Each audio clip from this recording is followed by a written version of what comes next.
Ahora sí. Bueno, buenos días. Estamos acá en esta sesión virtual para realizar la defensa de tesis de Catalina Valerán. Y están presentes su directora, Karen Borrazo, su director, Luis Borrero, y los integrantes del jurado, Nora Franco y Rafael Goñi. Y siendo 21 de septiembre a las 11 horas, damos inicio entonces al acto de la defensa de tesis y le pasamos la palabra a Catalina. Bueno, muchas gracias. Bueno, la tesis titulada El pasado pisado, investigaciones arqueológicas en tecnología y tafonomía líticas de los cazadores recolectores de Sierra Baguales del sudeste de Santa Cruz, Argentina. Bueno, como en parte menciona el título, voy a presentar el estudio tecnológico y tafonómico realizado sobre el conjunto de artefactos líticos y también el trabajo experimental que formó parte de esta tesis y que ya voy a explicar cómo se articula con los otros análisis. Y por razones de tiempo me voy a limitar a presentar los aspectos que considero fueron los más relevantes del trabajo, haciendo foco sobre todo en los resultados obtenidos. Bueno, el trabajo se llevó a cabo en la localidad arqueológica La Verdadera Argentina, que se ubica al sudeste de Sierra Baguales, en el suroeste de la provincia de Santa Cruz.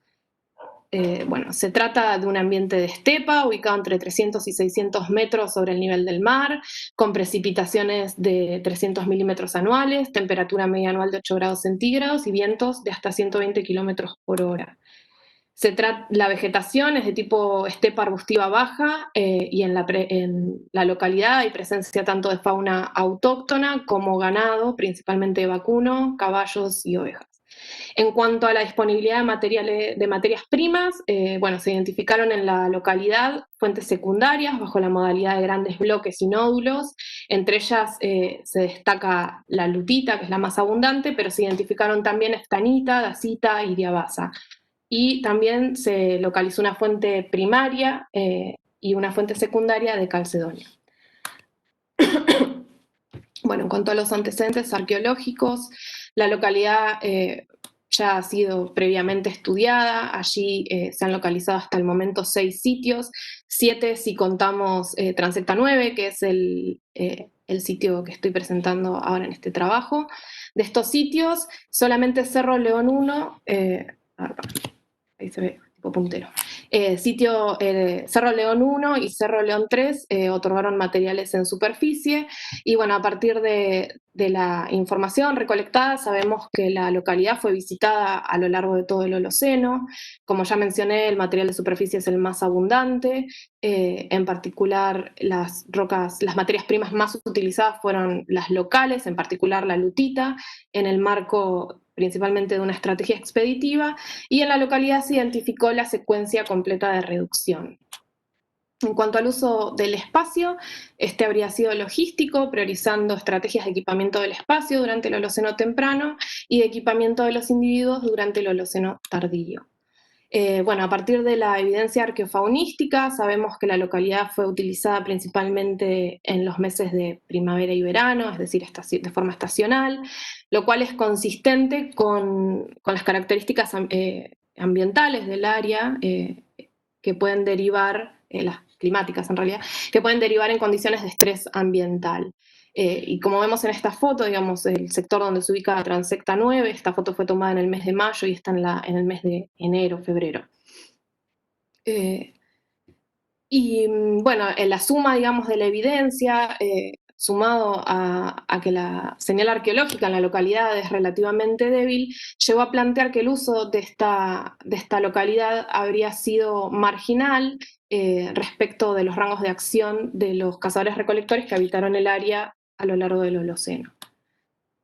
Bueno, en cuanto a los antecedentes tafonómicos en la verdadera Argentina, bueno, desde sus inicios los estudios en la localidad se insertaron en un marco tafonómico y entre estos antecedentes contamos, por ejemplo, con la inversión de los fechados en Cerro León 1, debido probablemente a la acción de roedores, y por otro lado, en Cerro León 3, Karen hipotetizó que parte de la distribución de los artefactos podía deberse a procesos asociados a la pendiente, para lo cual en la cumbre de Cerro León 3 realizó una cuadrícula experimental a partir de la cual, digamos, pudo corroborar parte de estas estas hipótesis.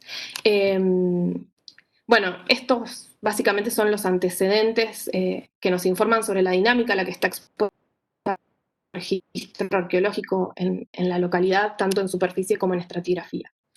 Por otro lado, las rocas lutíticas, estas que mencioné, que son las más abundantes de la localidad, mostraron ser bastante sensibles a la meteorización química, y tanto en artefactos como en los litos naturales, lo que podemos observar, como se ejemplifica en esta foto, es que muchas veces presentan distintos estadios de meteorización. Y esto es algo que observamos particularmente en la muestra que estoy presentando ahora, que es Transecta 9. Los artefactos de Transecta 9 mostraron de forma consistente la presencia de estos estadios, de distintos estadios de meteorización, pero de forma consistente los menores estadios de meteorización aparecían sobre los filos de los artefactos, y lo que nos llamó la atención es que en algunos casos era, digamos, bastante regular las modificaciones que había en estos artefactos, ¿no? En menores estadios de meteorización. Entonces, para explicar el origen de estos filos más frescos, propusimos dos hipótesis alternativas. Por un lado, un origen antrópico, y por otro lado, un origen postdepositacional. Bueno, entonces, dado este marco general para la localidad, planteamos los siguientes objetivos e hipótesis. Cuanto a los objetivos, a nivel general buscamos contribuir al conocimiento arqueológico de la localidad y su rol a través del estudio de su tecnología lítica. Para eso, en términos específicos, lo que vamos a hacer es estudiar la tecnología de la muestra artefactual de superficie, Transecta 9, realizar un estudio tafonómico sobre esta muestra, y por otro lado, realizar experimentación longitudinal in situ con el objetivo de generar un marco de referencia que nos permita evaluar de forma más ajustada el aporte de la agencia humana y los procesos tafonómicos a la variabilidad material observada. Bueno, en cuanto a las hipótesis, la idea es aportar a esta hipótesis que ya mencioné un poco, que ha sido previamente planteada para la localidad, y que es que ésta ha desempeñado un rol marginal en los rangos de acción de cazadores-recolectores a lo largo de todo el Holoceno. Entonces la idea es poder aportar algo de información respecto de esto. Para eso planteamos dos hipótesis específicas. En términos tecnológicos, esperamos que la materia prima más utilizada, bueno, sea la lutita en el marco de una estrategia expeditiva, y que esta sea la que predomine, y que esto es algo, digamos, que es consistente con los otros conjuntos artefactuales de la verdadera Argentina, digamos. Y por otro lado, planteamos la hipótesis tafonómica, en la cual esperamos que los filos más frescos hayan sido formatizados por procesos tafonómicos, en particular por el pisoteo animal. Entonces, bueno, a lo largo de esta presentación voy a seguir estas tres líneas de trabajo: tafonómico y experimental, que son los estudios actualísticos, que incluyen además los estudios naturalistas, y por otro lado los estudios tecnológicos. Bueno, en cuanto al marco teórico-metodológico, para el estudio tafonómico sigo la propuesta de la tafonomía lítica de Borrazo 2004 en adelante y sus categorías analíticas, y me voy a centrar particularmente en los efectos tafonómicos, que serían las modificaciones físicas o espaciales de los artefactos. Y acá hago una salvedad, porque yo separo los pseudoartefactos, porque si bien se suele incluir a estos como un extremo de la modificación física de los artefactos, los separo porque en este caso yo voy a estudiar pseudoartefactos también que no tienen ningún tipo de componente antrópico y por lo tanto no derivan de artefactos. Entonces, bueno, para el estudio de los pseudoartefactos tomo esta definición de Carranza-Elola, que dice que a pesar de ser de origen natural, presentan atributos mínimos de funcionalidad o rasgos mínimos para configurar una pieza funcionalmente aceptable. Y esta es la razón en realidad por la cual investigadores pueden incluir estas piezas dentro de sus conjuntos. En general, el estudio de los pseudoartefactos es una problemática que se abarca a nivel de los conjuntos.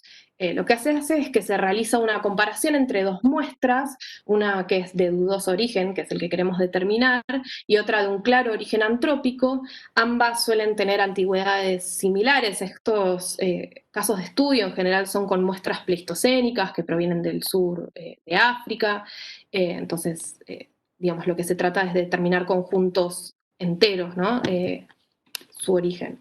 Entonces lo que se hace es se selecciona una serie de variables morfométricas, se evalúa la distribución de estas variables en ambas muestras y luego se define estadísticamente cuál es la probabilidad de que una muestra dudosa sea o no antrópica, ¿no?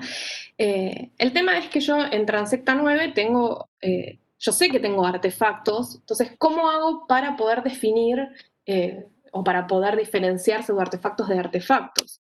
Bueno, lo que hice fue llevar esta misma metodología de la escala del conjunto a la escala de los artefactos. Para ello seleccioné una serie de variables que aparecen obviamente en la bibliografía especializada en pseudoartefactos. Muchas de estas variables tienen que ver con las observaciones naturalistas, ¿no? Se ajustan en relación a los procesos y cuestiones que podemos observar en el campo. Y las otras variables tienen que ver con cuestiones asociadas al exceso de energía o falta de control en lo que sería la formatización de los distintos rasgos. Bueno, como criterio, digamos, para diferenciar un pseudoartefacto de un artefacto, lo que hicimos fue, bueno, primero que sea necesariamente una materia prima local y luego que cumpla con cualquiera de las otras tres variables. En el caso de que una de esas variables sea corteza, decidimos que en total entonces sean 4 variables. ¿Por qué? Bueno, porque al observar los conjuntos de la verdadera Argentina, lo que vemos es que presentan de manera consistente distintos porcentajes de corteza, entonces no es una variable demasiado sensible. En cuanto a la modificación de los artefactos, bueno, para las modificaciones espaciales lo que hicimos fue tomar variables que distintos autores seleccionan para estudiar la dispersión de los artefactos en relación a procesos asociados a la pendiente. Estas son, bueno, peso, largo máximo, volumen de los artefactos y tamaños. En cuanto a las modificaciones morfológicas, para el estudio de la meteorización, seguimos la propuesta de Hitchcock 1985, entonces hicimos una escala de estadios de meteorización, siendo que va de 0 a 3, siendo 0 la no meteorizado y 3 la más meteorizada. Para el estudio de estos filos frescos seguimos la propuesta de Aschero de anchura de los lascados sobre los bordes y extensión de los lascados sobre las caras, y para el estudio de las fracturas, las dimensiones y su tipo. Bueno, para los estudios experimentales, bueno, parto, digamos, de algo que me interesa bastante, que es el tema del diseño, y me interesa, digamos, remarcar que los experimentos deben estar diseñados de forma tal que fortalezcan la validez de las inferencias que de ellos derivan. La validez puede ser externa o interna. La validez externa es cuando los resultados de un experimento se pueden utilizar como marco de referencia para una variedad de casos. Mientras que la validez interna, por contraposición, es que yo puedo utilizar los resultados de mi experimento como marco de referencia para un caso muy particular. ¿De qué va a depender la validez de un experimento, que sea externa o interna? Bueno, de las variables que decidamos controlar. Entonces, teniendo esto en cuenta, nosotros hicimos el planteo de las pistas experimentales con el objetivo de testear la hipótesis tafonómica. El diseño estuvo orientado a fortalecer la validez interna del experimento y para eso hicimos un experimento in situ. De esta manera nosotros podíamos controlar las condiciones ambientales, los agentes, utilizamos lutita como materia prima y el sustrato era el mismo. Y como pueden ver en la foto de acá de la derecha, las pistas fueron ubicadas en un sector muy cercano a donde se encontraba Transecta 9. Bueno, en cuanto a la preparación y el sembrado, bueno, tallamos 100 artefactos de lutita, los registramos, digamos, tomamos sus medidas morfométricas, también hicimos un dibujo del contorno de las piezas para poder llevar al campo, como podemos ver acá en la foto de la derecha, llevar al campo y tener una forma de registrar en dónde aparecían los distintos cambios y para poder después volver a revisar, digamos, en laboratorio. Bueno, pintamos las piezas con acrílico blanco para hacer más obstrusivo cualquier cambio que ocurra sobre las piezas, y luego se hizo el sembrado de las pistas sobre sendas animales activas. Esto se realizó en el 2011, y la razón por la cual la pusimos en sendas animales es para obviamente potenciar la probabilidad de que ocurran cambios, de que sean efectivamente pisoteadas, digamos. En cuanto al relevamiento, bueno, la idea era hacerlo de forma anual, eso obviamente depende de nuestra posibilidad de ir al campo, así que se hizo un relevamiento en 2012, otro en 2014 y otro en 2015. Ahí relevamos longitud de la pista, cara expuesta a los artefactos, porcentaje de enterramiento y la presencia y distribución de las fracturas y rastros. Para el análisis de las fracturas nos centramos más que nada en el tema del espesor, y para el análisis de los rastros seguimos la propuesta de Aschero. En cuanto a los estudios tecnológicos, seguimos la propuesta de la Organización Tecnológica de Nelson 1991, el análisis tecnomorfológico siguiendo la propuesta de Aschero, y excluimos de este análisis a los filos frescos, que los analizamos, digamos, dentro de lo que sería el set de estudios tafonómicos. Bueno, resultados. Primero voy a presentar un poco la muestra.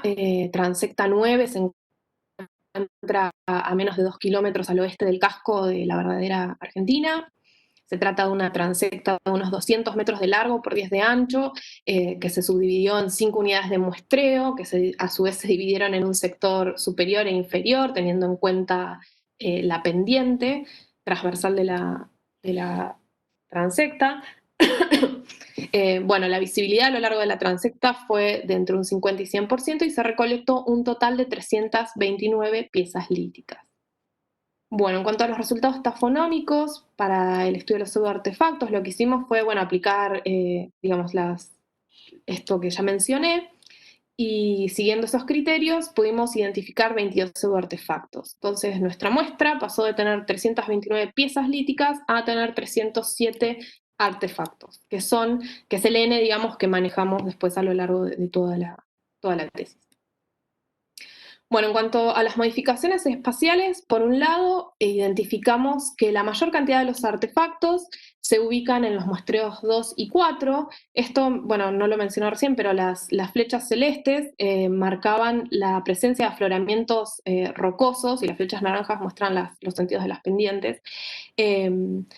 Creemos, digamos, que esta acumulación tiene que ver, digamos, con la presencia de afloramientos rocosos en estos muestreos, que pueden servir como reparos para el viento, entonces serían, digamos, esta variable de la distribución sería artefacto de la acción antrópica, posiblemente por esta cuestión del reparo del viento. Por otro lado, lo que vimos es que de forma consistente en los sectores inferiores de cada uno de los muestreos,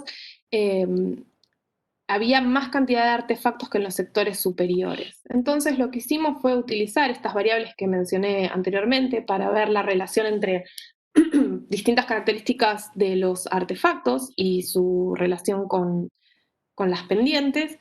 Y lo que vimos es que realizando, digamos, test estadístico es que no hay una diferencia significativa entre el sector superior e inferior para ninguna de las variables observadas, que esto es lo que vemos en la tabla de la izquierda. En la tabla de la derecha, sin embargo, lo que nosotros observamos es que la mediana siempre es superior en los sectores inferiores para cada una de estas variables. Entonces, lo que queremos es que la relación entre la distribución de los artefactos y la pendiente no es tan directa, y eso se debería principalmente a la multiplicidad, digamos, de agentes y procesos tafonómicos que estarían ocurriendo en este sector del espacio. Pueden ser escorrentía, el pateo pisoteo animal, la crioturbación. Entonces, esto lo que genera es que no haya una tendencia tan clara. Pero bueno, esto es algo que no lo investigamos en mayor profundidad y bueno, que quedará a evaluar en un futuro.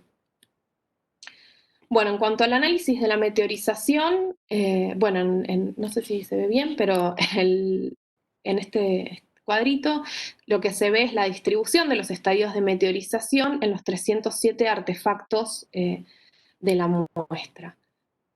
De esos 307 artefactos, solo 152 presentaron más de un estadio de meteorización, que están representados su distribución, digamos, en el gráfico de abajo. De esos, 149 eran de lutita.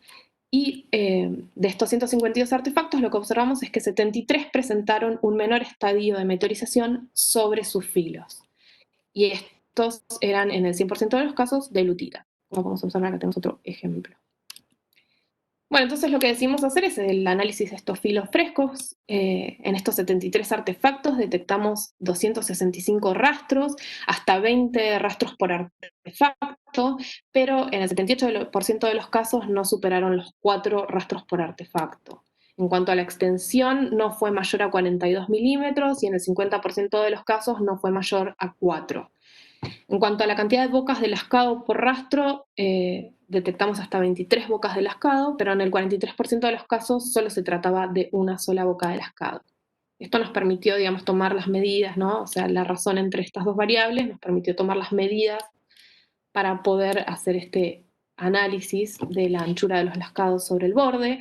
Y respecto a esto, el 62% de los casos presentó micro retoque, en el 35% retoque y en un 1,5% retalla. En el 100% de los casos se trató de una extensión de los lascados sobre la cara de tipo marginal. Y en cuanto a la distribución de los rastros sobre las caras, bueno, en el 50% de los casos se encontraban sobre la cara dorsal, en un 46% sobre la ventral y en un 3% sobre los talones. En cuanto al análisis de las fracturas, bueno, encontramos 131 artefactos fracturados, con un total de 185 fracturas.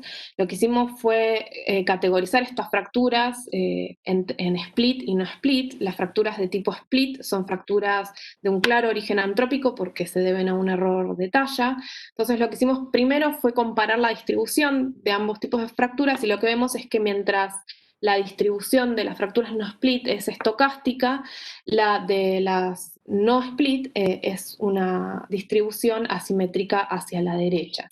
Entonces, para analizar esto con mayor profundidad, utilizamos como marco de referencia el trabajo de Fleckenheimer y Weitzel del 2007.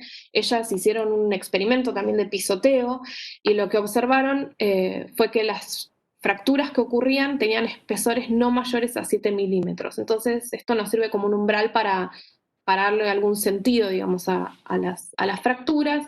Y entonces, en este caso, nosotros explicaríamos que un 83% de las fracturas no split podrían ser explicadas por pisoteo. Bueno, en cuanto a los resultados experimentales, bueno, como mencioné,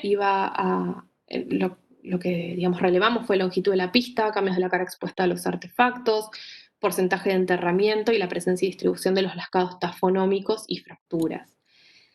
De las 3 primeras, no voy a entrar en mayor detalle, sí me parece interesante mencionar que las 3 mostraron variaciones en todos los relevamientos y que además esto nos sirvió como, son vías independientes, digamos, para observar la dinámica a la que estaban expuestas las pistas. Me voy a centrar en el análisis de los rastros y las fracturas.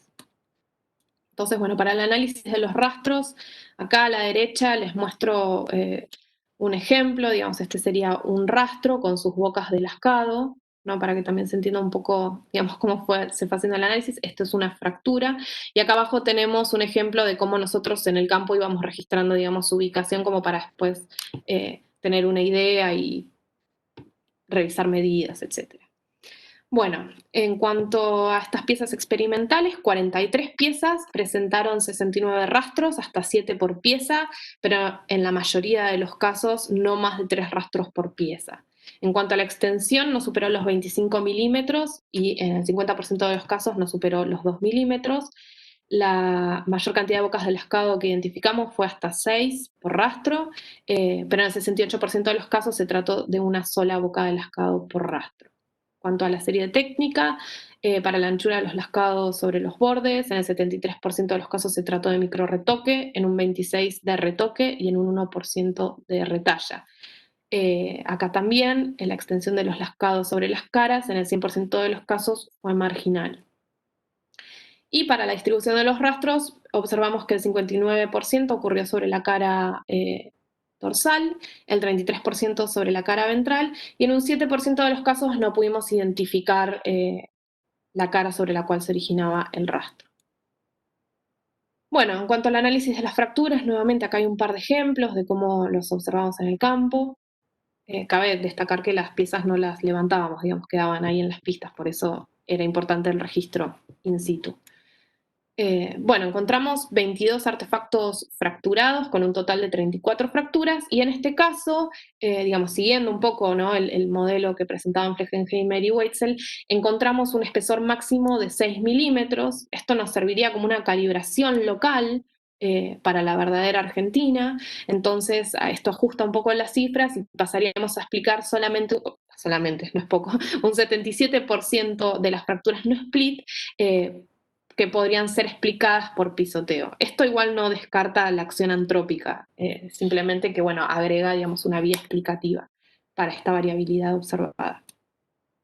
En cuanto a los resultados tecnológicos, bueno, cuanto a las materias primas, la lutita domina todas las clases artefactuales, los núcleos no se encuentran agotados y identificamos dos artefactos confeccionados sobre una roca de grano fino oscuro de tipo potrocaique, que en realidad es compatible, digamos, macroscópicamente semejante con esta roca que proviene del campo volcánico Paliaique. Esta información es consistente con un escenario de abundancia de materia prima, en particular de la lutita, y además nos informa sobre esta posible, digamos, conexión con el campo volcánico Paliaique que se encuentra a unos 200 kilómetros al sudeste de la localidad. En cuanto a los artefactos formatizados, estos representan menos del 6% de la muestra. La lutita domina todos los grupos tipológicos, excepto los raspadores.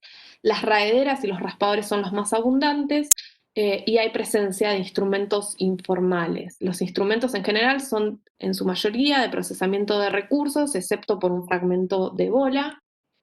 Y en cuanto a la manufactura, encontramos en la muestra un percutor, núcleos y desechos. Están representados todas las categorías para porcentaje de corteza y hay ausencia de talones naturales. Entonces, nuevamente, digamos, esta información nos permite ver que predomina el uso de la materia prima local, en particular la lutita. Esta habría sido utilizada en el marco de una estrategia principalmente expeditiva. Y creemos que los primeros estadios de reducción se habrían llevado a cabo en otro sector del espacio, o alternativamente que la explotación de los bloques de lutita y otras materias primas se podría haber llevado a cabo mediante la extracción de lascas nodulares. Y bueno, en este sector del espacio se habrían llevado a cabo principalmente actividades de extracción de formas base. Entonces, bueno, pasamos ya a la discusión y las conclusiones.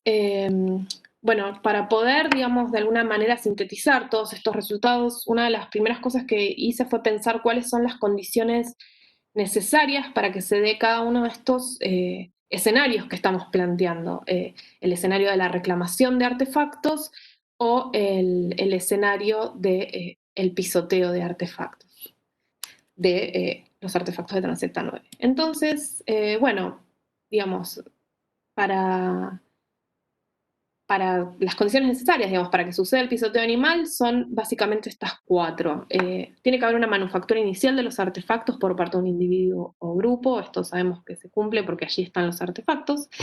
Tiene que haber presencia de animales de porte suficiente, y en la localidad, además de ver los animales, pudimos observar las sendas que estos animales producen, con bosta relativamente fresca, y por otro lado observamos este hueso, por ejemplo, que está en esta foto de la derecha abajo. No sé si se llega a ver, pero está ahí roto y se ve una huellita relativamente fresca. No sabemos si es la que ocasionó la rotura, pero bueno, justo coincidió. Así que bueno, son observaciones interesantes de hacer ahí en la localidad. Por otro lado, tienen que darse las condiciones de los materiales para el pisoteo. Tienen que estar disponibles en superficie, el sustrato tiene que ofrecer cierta resistencia para que estos se rompan y no se entierren, y tienen que además estar accesibles para los animales. Estas condiciones creemos que se cumplen. Y bueno, y por último, la última condición necesaria es que el pisoteo se lleve a cabo efectivamente, y esto nosotros pudimos de alguna manera corroborarlo mediante los trabajos experimentales. Bueno, ¿qué pasa con la acción antrópica, ¿no? ¿Cuáles son las condiciones necesarias para que se lleve a cabo la reclamación en el contexto en general, pero qué pasa en particular en la verdadera Argentina? Bueno, nuevamente tiene que haber una manufactura inicial por parte de un individuo o grupo, esto se cumple. Un regreso al lugar de descarte. Si utilizamos, digamos, como marco de referencia la cronología que hay para la verdadera Argentina, sabemos que esta ha sido revisitada, pero además también si utilizamos los distintos estadios de meteorización como un proxy para hablar de diacronía, podríamos creer que además de volver a la verdadera Argentina, volvieron al sector de Transecta 9. Pero bueno, dado el escenario de la verdadera Argentina y la información con la que contamos hasta el momento, sabemos que estas visitas habrían sido estacionales, posiblemente cortas por las características climáticas del área y en el contexto de un uso logístico del espacio.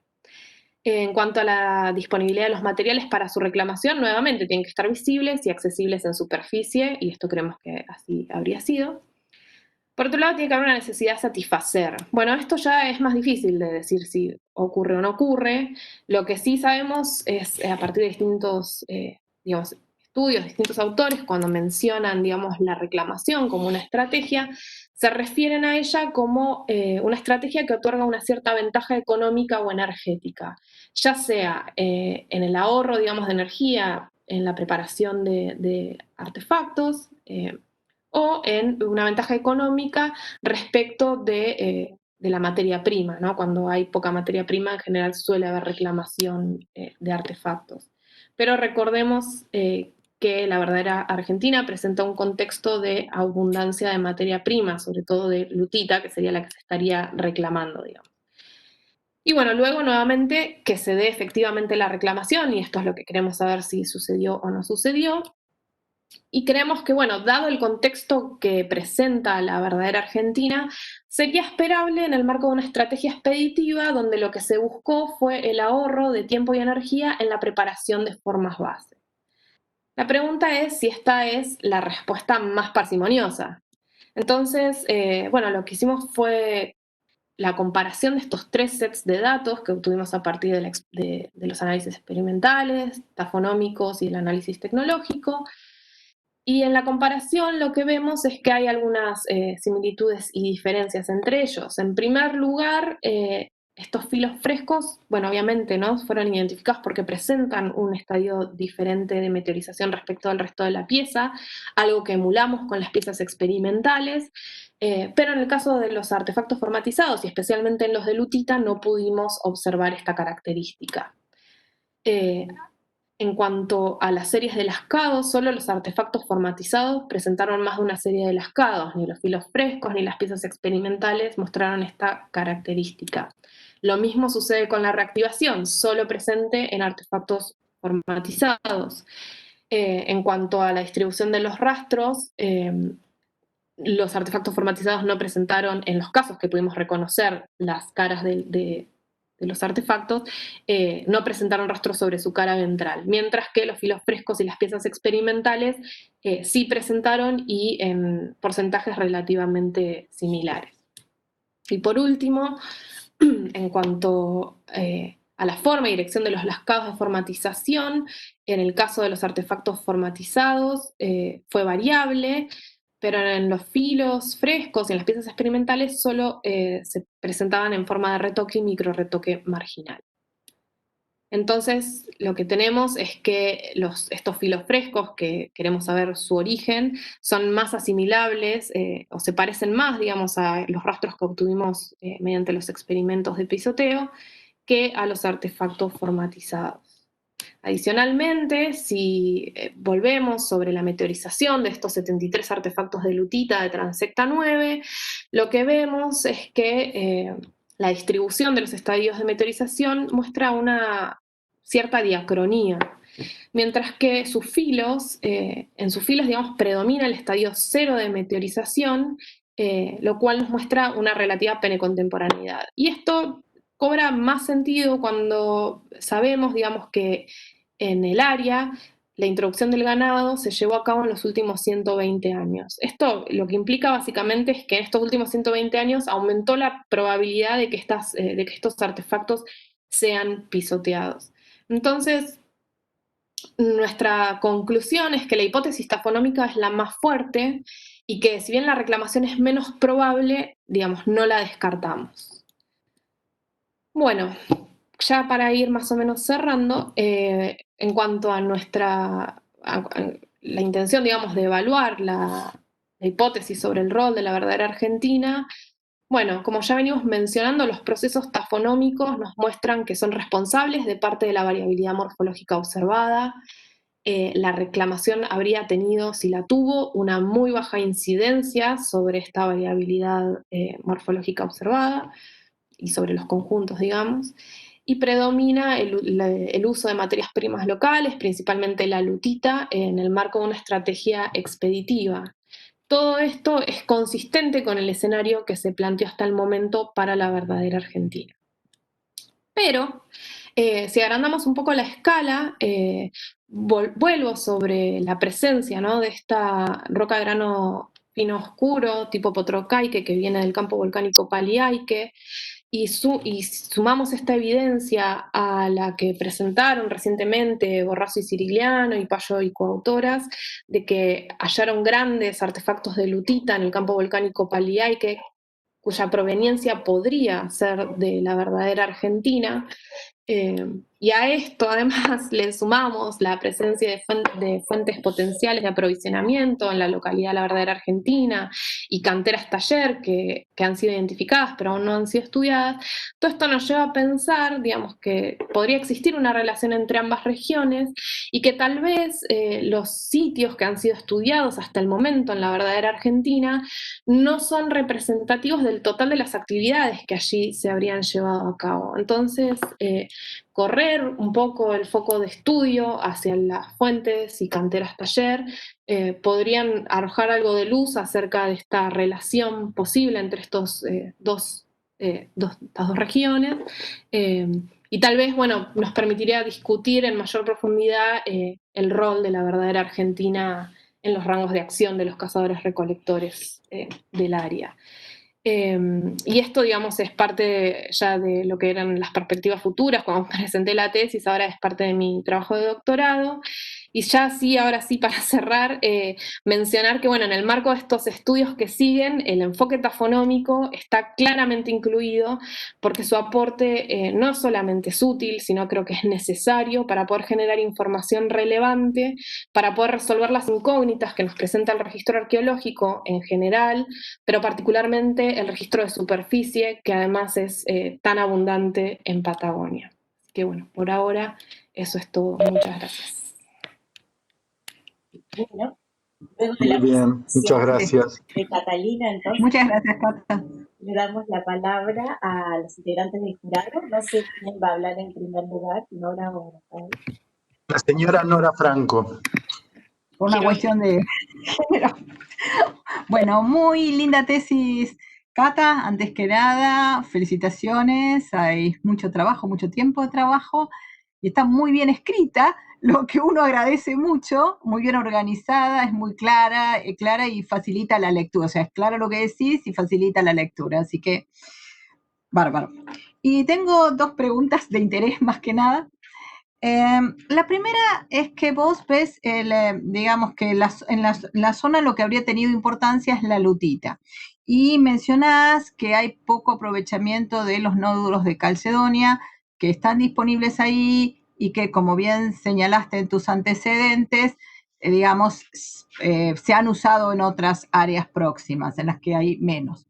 Entonces, ¿vos crees que existe la posibilidad de que esta baja frecuencia de utilización de calcedonia se deba a transporte hacia otros espacios o tenés alguna razón para descartarlo? ¿Se entendió? ¿No se escucha? Yo no escucho, no, yo no escucho. Pensé que era yo. Y conectar el micrófono acá.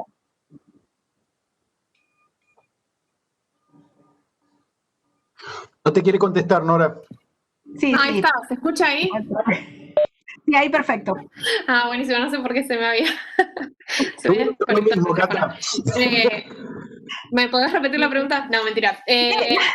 No, ya entendí. Podría ser. No, mira, la verdad es que no sé esto, digamos, en sí por qué. Lo que yo sí observo en la verdadera Argentina es que lo que parecería es que hay una selección de la lutita, más que nada por el tamaño en el que se encuentra disponible, porque en realidad la calcedonia es de mejor calidad para la talla que la lutita. Pero lo que veo es que podría deberse más que nada, por lo menos en la localidad, a una selección de los tamaños por sobre las calidades. Está. Y no, pensaba también en la posibilidad de enterramiento, digamos, si le sacaron la parte de afuera y se llevaron los nódulos porque son chicos, Sí, puede digamos, ser. en que se entierre. Pero bueno, y la otra, a ver, desde el punto de vista del lítico, ¿vos encontraste útil digamos, vos usaste el índice de Q para medir intensidad de uso y te da que están bastante usados, lo cual Sí. cuando uno mira las imágenes no parece. Y bueno, y a su vez, esto, digamos, encontrás menos evidencias de reactivación que lo que sugeriría la intensidad de uso.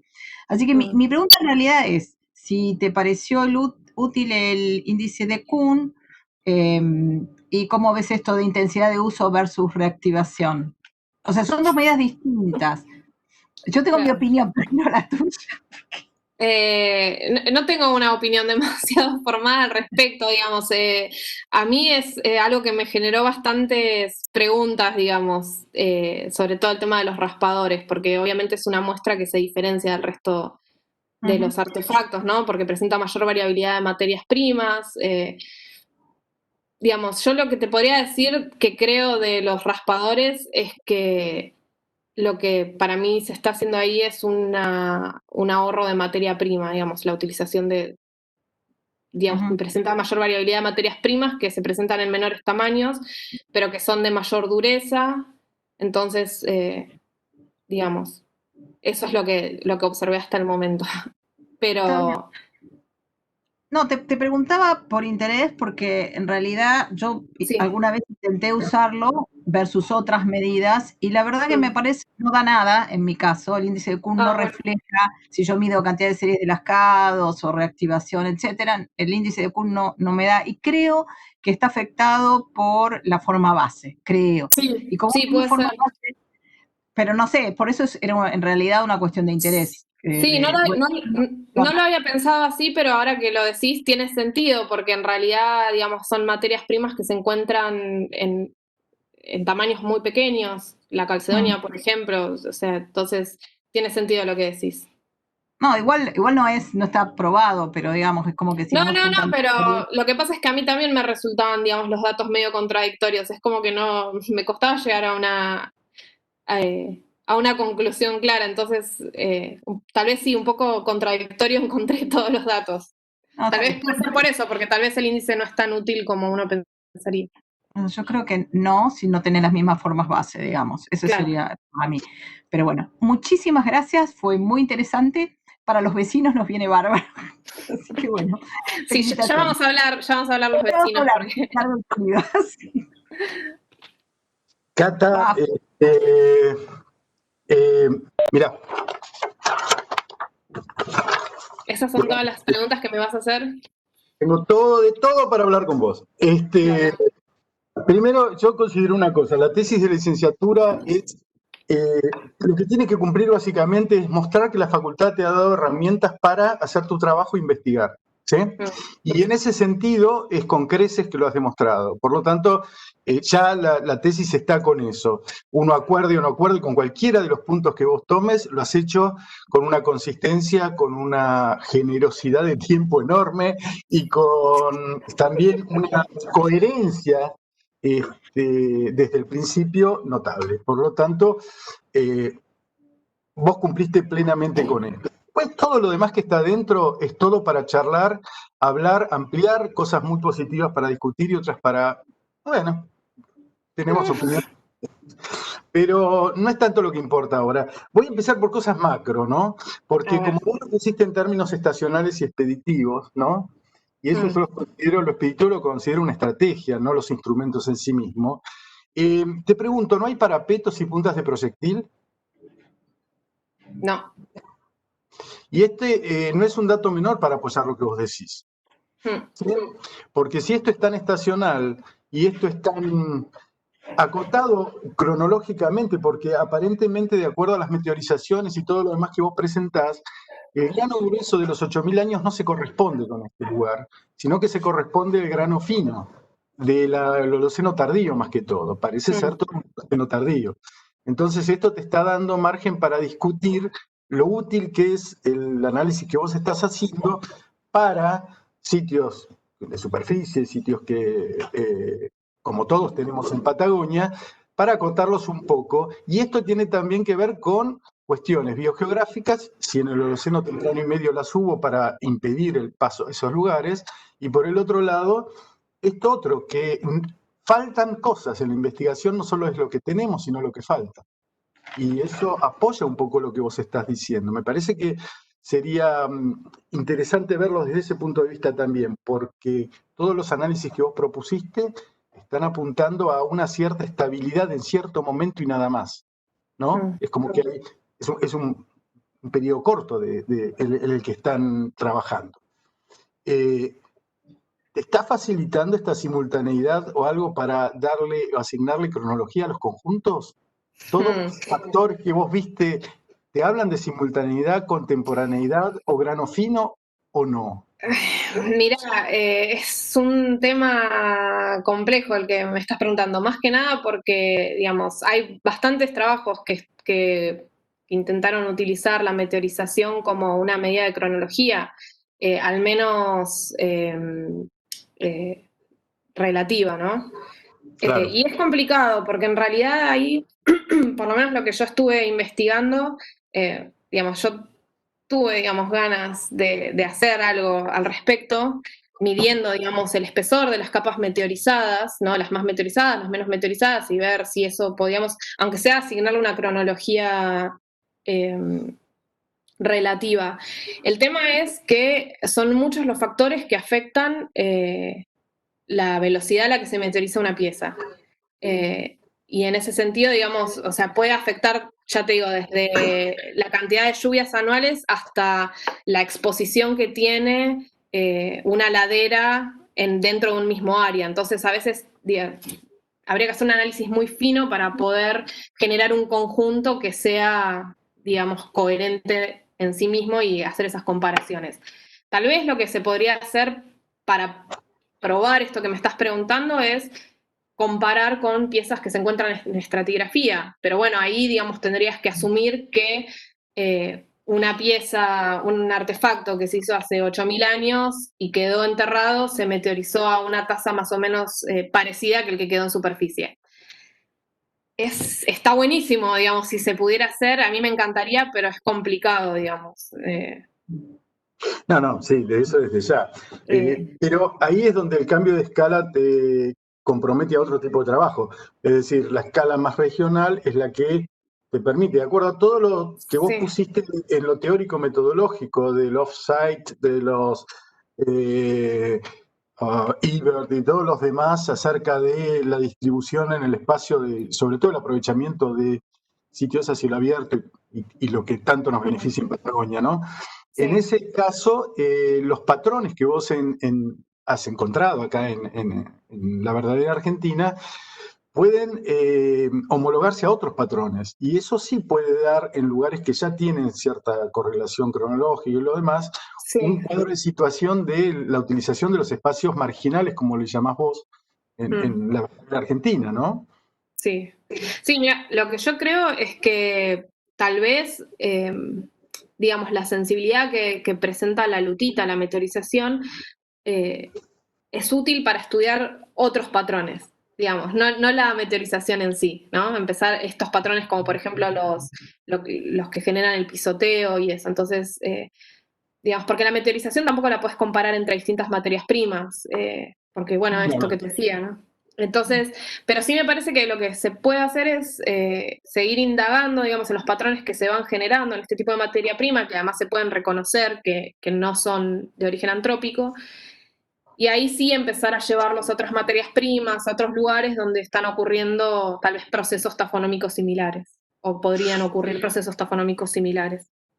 Pero porque sí, en definitiva, la tafonomía y los análisis que vos estás haciendo, te fuiste, Cata, bueno, si no querés... No, estoy acá. No, de pronto se borró. Sigo. También confluyen en historias de precaución, ¿no? Es decir, de cómo tomamos el registro que nosotros tenemos en función de la vista general del problema que estamos analizando a nivel regional, ¿no? Sí. No solamente a nivel local, de la localidad, como vos planteabas. Sí. Entonces eso es importante porque lo que queremos ver es comportamiento humano, en definitiva. Claro, sí, por eso, digamos, mi plan es tomar, digamos, los resultados que yo obtuve con la tesis como un marco de referencia para ya ahora empezar a encarar, como mencioné, ¿no? Estas problemáticas a nivel regional, de comportamiento, de uso del espacio.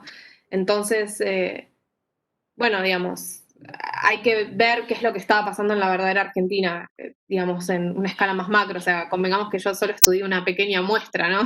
No, está bien, está bien. Pero, pero a lo que voy es que, digamos, utilizar esta información como marco de referencia para estudiar estas cuestiones más comportamentales, para mí me parecía un paso previo que no podía faltar, digamos. Lógico, claro. Y una cosa que dice el bueno de Lugo hace tiempo es que el registro arqueológico no es isomórfico con el comportamiento humano. Es decir, No, claro. el tema es que todos estos trabajos lo que están haciendo es marcando los patrones, y los patrones son los que nos van a indicar a la larga la organización social, pero no en sí mismos, ¿no? Sí. Entonces, esto sí es una cosa interesante en el trabajo tuyo, para empezar a marcar esos patrones. Y me meto en el tema de la lutita, ¿sí? En realidad, el trabajo tiene que ser regional. Y estos análisis de localidades sirven para entender lo regional, no lo local, porque cobran otro sentido a nivel regional. Y la región abarca Paliaic, no hay vuelta que darle, y abarca otros lugares. Es decir, no nos tiene que sorprender que todo esto confluya en diferentes lugares, porque en realidad es la región que se corresponde para una baja densidad de cazadores en el Océano Medio y Tardío, principalmente, ¿no? Entonces, es la lógica. Está apuntando a lo que debería entenderse como el comportamiento general del sistema organizativo. Pero bueno, tengo 1.000 millones de cosas, hay algunas que te las puedo pasar a vos, a Karen, a Luis, después porque vi algunas cositas de edición y lo demás. Nada. Así que simplemente me parece que hiciste un trabajo bárbaro, fantástico. Decirle a Karen que no te explote de esa manera, porque te manda a medir una piecita que cae para el costado, otra que viene de allí, otra que viene de allá, que lo haga ella. No, te voy a decir la verdad, es autoexplotación. En la Transecta 9 vos no estuviste, era el 2008, ¿no? No, sí, yo estoy en el equipo desde el 2010. Sí, pero por eso, la Transecta 9 es del 2008, si no me equivoco. Después vos hiciste a las pistas experimentales y eso. Claro, ¿no? sí, la recolección de la muestra no la hice yo, la hizo Karen y Judith Charlin. Sí, está bien. Bueno, felicitaciones, Cata. Gracias, Rafa. Bueno, luego de entonces los intercambios y la evaluación de las integrantes del jurado, ahora le damos la palabra a la directora y al codirector, si quieren cerrar esta parte de la defensa. Bueno, brevemente retomo el interés y los comentarios de Rafa y de Nora para mí decir que esta tesis es muy importante por el proceso de concienzudo y de muchísimo trabajo, que no fue por explotación de la directora, sino por un vicio. Yo personalmente creo que la taxonomía o el interés en entender la formación del registro es un vicio que a mí me inoculó mi director, que es ahora el codirector de esta tesis, y creo que es algo que fue Cata la que se fue metiendo y de lo cual nos permitió aprender mucho a todos, y agradezco por eso.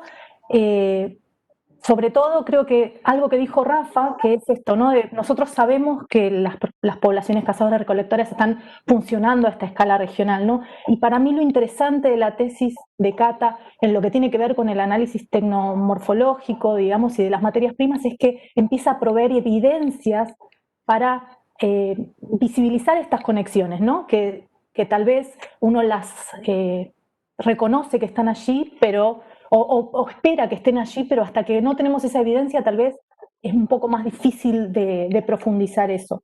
la materia prima, como es el caso de lo que menciona Nora con las calcedonias, es lo mismo, es empezar a refinar un poco más. Si esto que Cata decide plantear como perspectiva, que es el estudio de las fuentes y las canteras, también habla de la importancia de su trabajo, ¿no? En esta consecuencia que es decir, estamos mirando solo una parte del registro y es necesario ampliar hacia estas otras cosas para tener una imagen más completa. Simplemente felicitarla a Cata porque fue un placer acompañarla en este proceso y agradecerles al departamento, a la directora del departamento, Josefina, por hacer posible esto en estas condiciones, que para los estudiantes, los tesistas, es muy duro haber llegado hasta el momento de la entrega. Sé que hay muchos que están también en esto, así que agradecer los esfuerzos, que sé que no son pocos, por hacer esto posible. Y bueno, gracias. Luis. Luis, no sé si tiene sonido. Está muteado, me parece. Me parece. Está muteado, por favor. A ver. Bueno. Luis, ¿querés decir? Ahí está, ahí se desmuteó. Luis.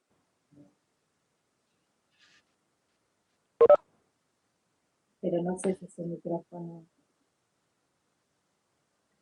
Bueno, no. Ahí, claro, o te dice. Le puedo mandar un mensaje de voz y lo pasas.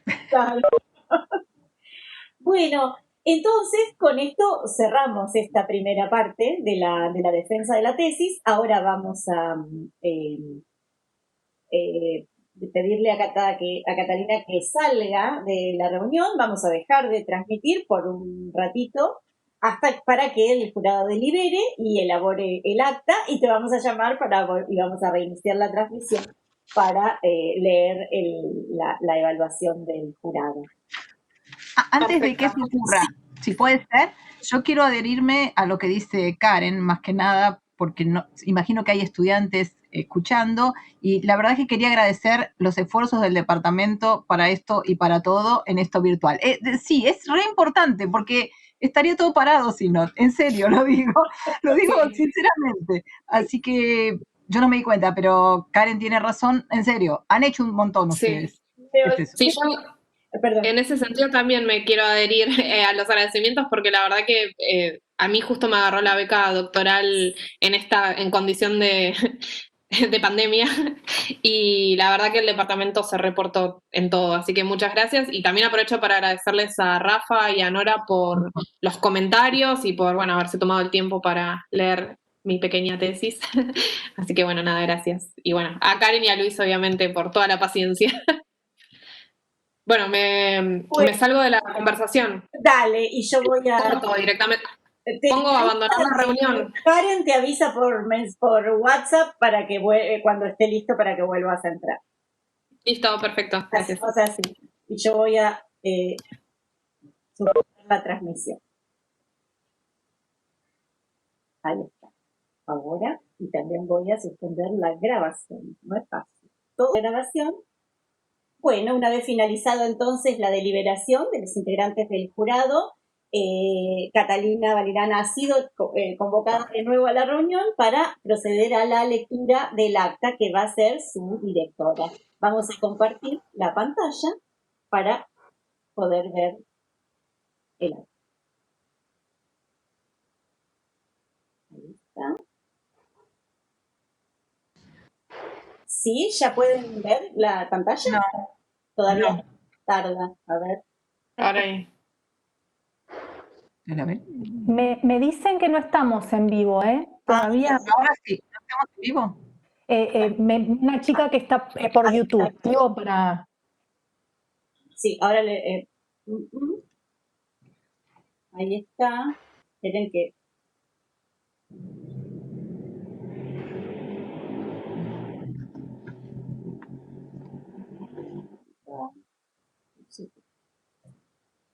Esperen, Cuando me avisen de acá, yo les digo, así arranco con la lectura. Sí, espera que no sé por qué no está transmitiendo.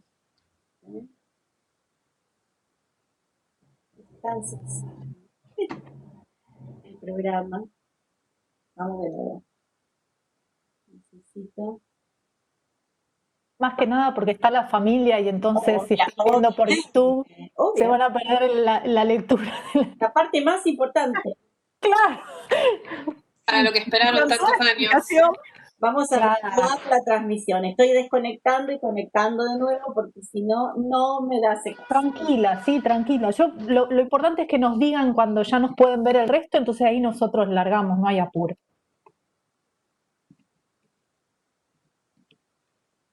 Kat, ¿tu hermana está en Bariloche? No, ya están todos en la chacra, en Pueblo. En Pueblo, bueno. Están todos Ahora reunidos. sí, ya está, ya estamos en vivo. ¿Sí? Sí, me acaban de decir. Bueno, perfecto. A ver. ¿Compartís pantalla? Ahora vuelvo a compartir pantalla. Así nos ven.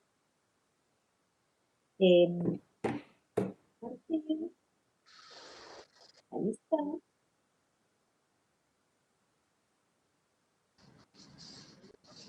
Vamos a verla todos en un minuto. Bueno, muy bien.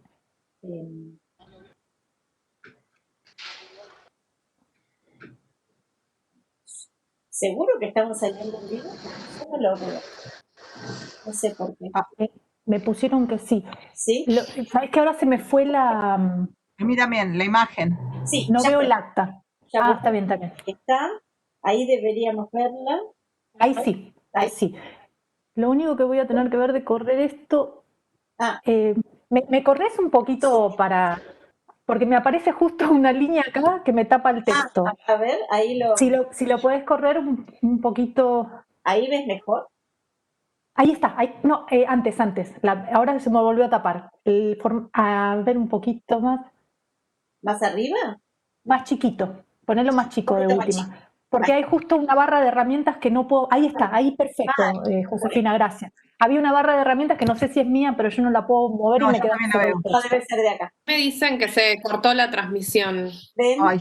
Hay problemas. Esperen que... Sí, yo también estoy viendo que no está la transmisión en vivo. Esperen. Qué cosa.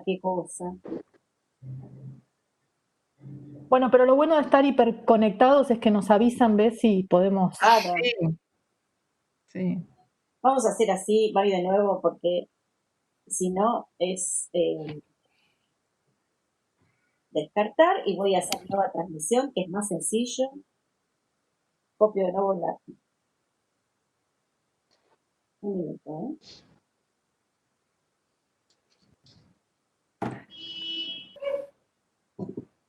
Bueno, ahora sí, una vez terminada la deliberación del jurado y resueltos algunos problemas técnicos que tuvimos en este rato, le vamos a dar la palabra a la directora Karen Borrazo para que haga la lectura del acta correspondiente. Esta es la escena, corresponde al pasillo de